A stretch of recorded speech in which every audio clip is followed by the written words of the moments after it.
All right, how is everyone doing? I'm Rich CELENZA. Thanks for tuning in to the Rich CELENZA Show. I'm going to call this segment today, Make Every Place Your Home.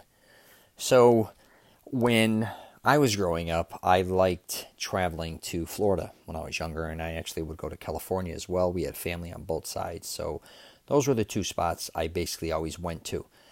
And I remember staying in hotels, and I thought it was the most magical place I've ever been in. I think it was the first time I went to Florida. We went to Orlando because we had family there, but we stayed at our family's house there. And then we went to South Florida near Fort Lauderdale. And I remember going there, and it was the first time I was ever in a hotel. I remember my dad was watching the Gong Show. My father took his sports car, the Brooklyn, with my mother. That was the last trip I think we ever really did together. I think we once went to Missouri too. We took a private, small plane, or Wisconsin. What's it? Islander? I don't know, some town. But anyways, the one I remember is when we went to Fort Lauderdale. We had family members there on my father's side that had condos there, and it was the most magical place that I was ever at that point in time. We took like I said, we drove there with my father's sports car, and my father put in a TV in the front dashboard so I can watch TV.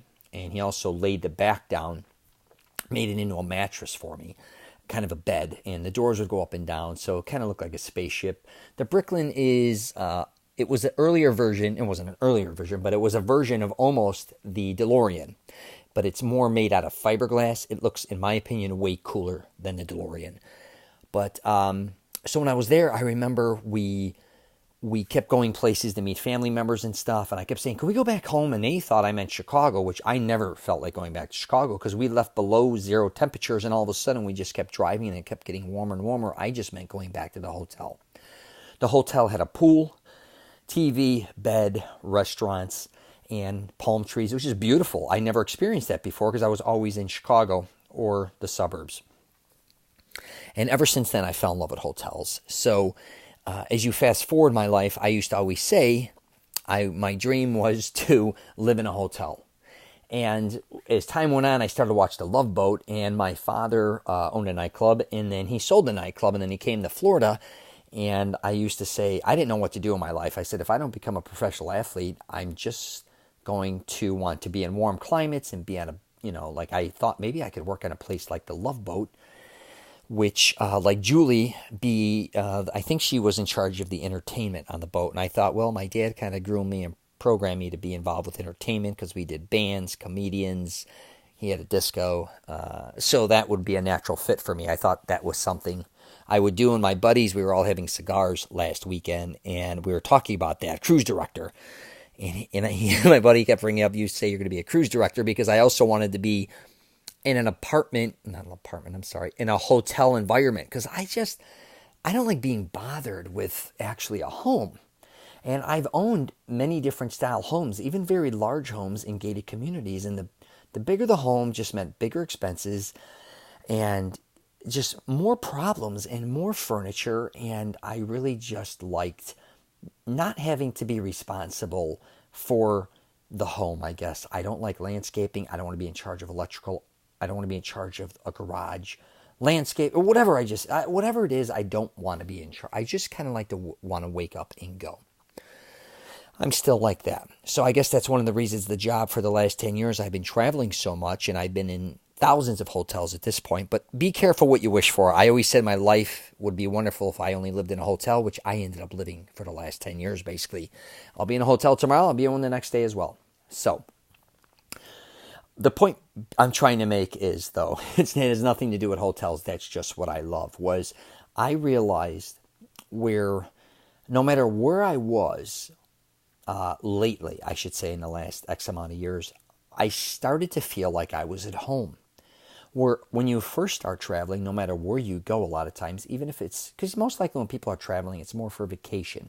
So that doesn't feel like home. It's usually, it's either a place you've been to before or a new place that you're experiencing, which is wonderful.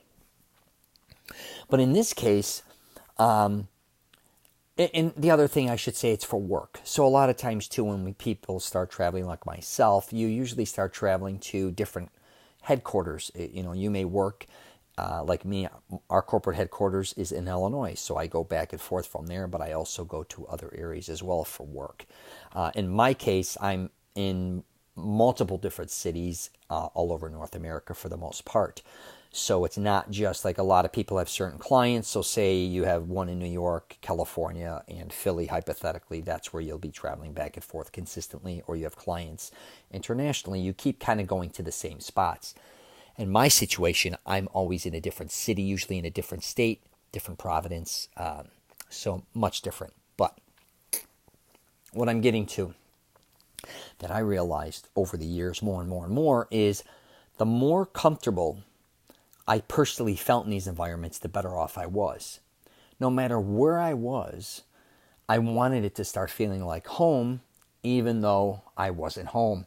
How I first started doing this was hanging out in neighborhoods or communities to a certain degree. So, for instance, I was raised Italian, so I feel very comfortable around Italians. And I'm actually kind of a nerd, so I feel very quiet. I feel very comfortable in environments where where I can work on a lot of things I want to work on, which would be screenplays, writing books, creating programs, whatever the case may be. I like to be very independent by myself, or I need to be around a ton of action.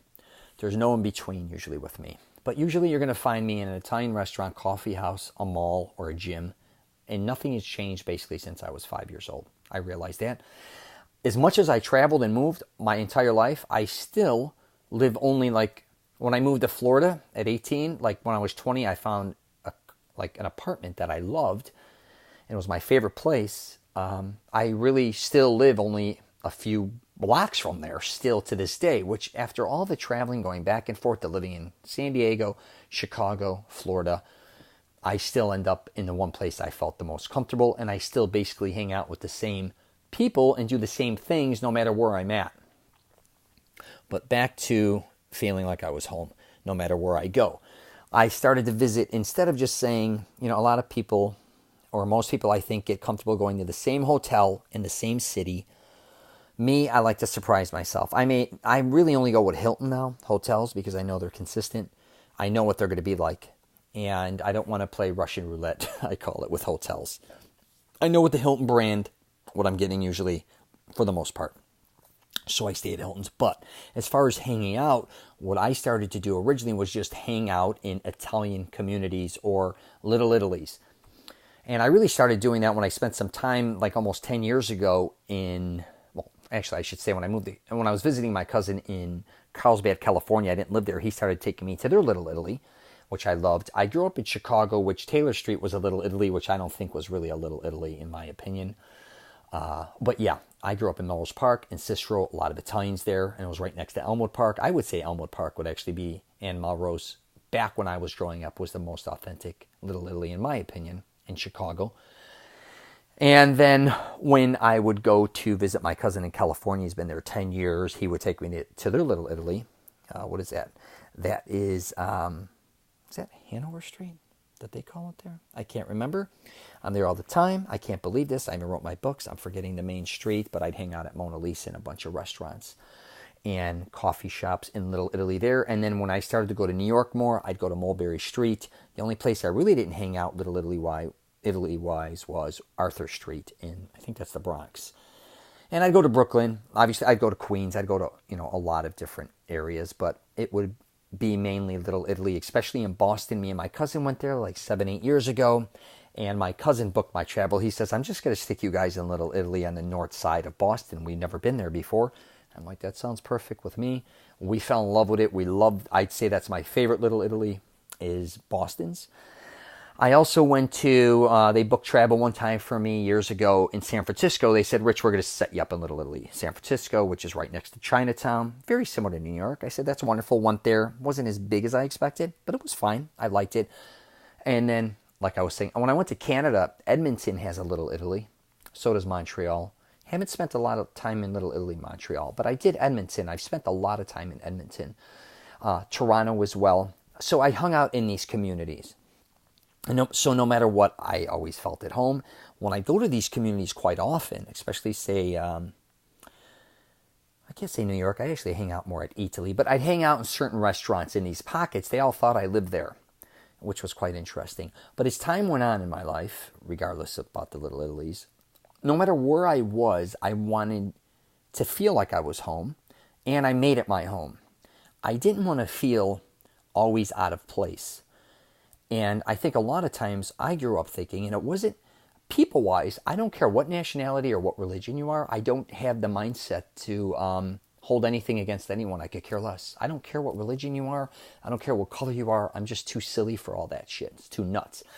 But when it came to kind of cities, I know coming from Chicago to Florida, I used to always say, these people in Florida, they're not like us in Chicago.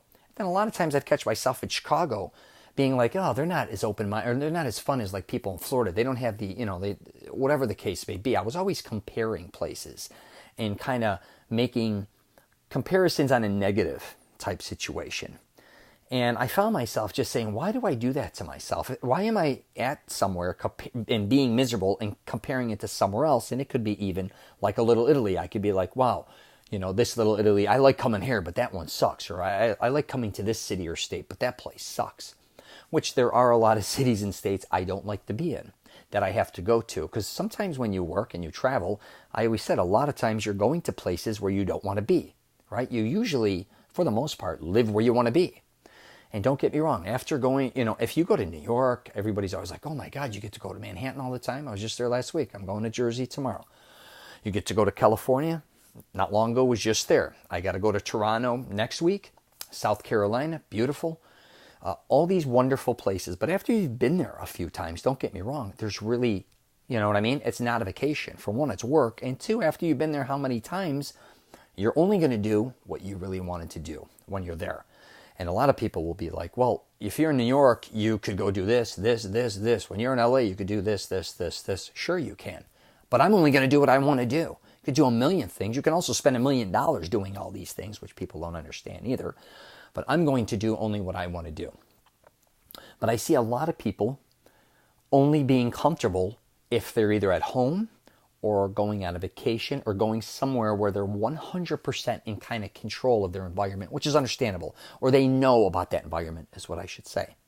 I think for people to really start growing as a human being, and this even goes for locally, because I think statistically, like most of us only go out a certain range per day. Like if you're home, you only go out, say 15 miles outside your radius, unless you work in the city or you do something in that nature, then you might be going in and out. But for the most part, a lot of people don't leave, too much of a vicinity or whatever you want to say. They don't go too far out. They stay mainly local, especially if, you're a mother and you have children. Of course, you're revolving your days around there. So you get very settled in. If you're in a major city like Chicago, you may live in the suburbs, and your main spot would be going, if anywhere, downtown, right? Same with Florida. If you're in Orlando, I'll just use that for example because I lived there. A lot of people will only go to Daytona, or they'll go to Clearwater, they'll go to Melbourne, or maybe they'll go up to Miami. But for the most part, they're usually going to stay central. And the thing that I think what people got to really learn is, one is, and I just did a podcast on there with their children, is culture your children about different environments, different cities, different states. Not just go to the popular ones. Because there's, even within whatever vicinity you're in, you'd be shocked if you just go outside of it, how different it is from one another, how the food's different, the people are different, the language is different. I mean, I'll just use, for example, Florida. If you go up to South Carolina, much different than North Carolina, right? And none of them are really like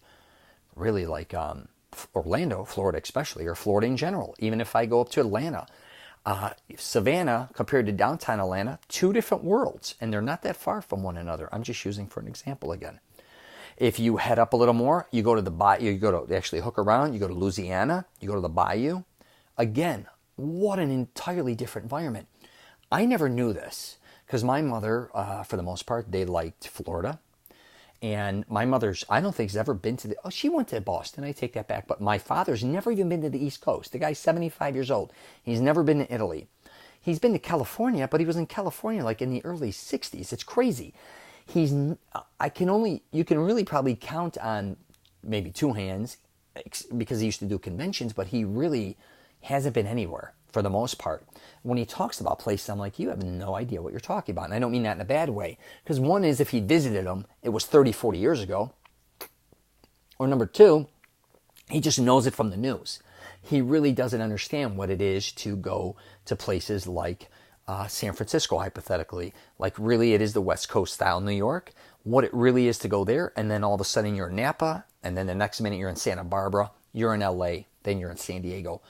All of them, for the most part, are much different from one another, even though maybe San Diego and Santa Barbara are similar, but as far as how the cities ran, public transportation, restaurants, views, everything is different. Just one state, how different it can be from another. And a lot of people try to compare Florida to California. Worlds apart. Worlds apart. You wouldn't know it unless you really lived it. If you visited it, hypothetically, if you came to Orlando, I'll just use for example, and you went to the parks and checked it out, and then all of a sudden you went to California and went to their parks, yeah, there's going to be similarities. But the reality is once you step outside the bullshit, much different. So back to, I was saying about your kids and yourself. If you don't even have kids, learn to culture yourself, but also learn to be very comfortable no matter where you're at. And I realized this even with people with gyms, with working out, that want to work out with me. I'm like, hey, let's try a different gym. So I belong to LA Fitness. I like to hit a bunch of them. People are like, no, man, I don't like that gym because the equipment's different. I don't remember how to do this or that. It kind of reminds me of the grocery store syndrome with a lot of people. They only like to go to their local grocery store, which makes sense because they know where everything's at. But when it comes to a gym or even eating in different restaurants or even venturing out, and I talk about that in my program, Mastering Self-Confidence, with men dating women. Get out of your environment. Get her out of their environment when you first start dating. Start experiencing new things, not just local things, because you've already probably exhausted yourself of all these things. Again, learn to get out. Learn to be comfortable no matter what environment you're in. And I'll tell you, I don't get intimidated by anything, but I found it quite interesting as time went on, even universities, so obviously I could never probably get in Harvard, Yale, Princeton, or any of these places.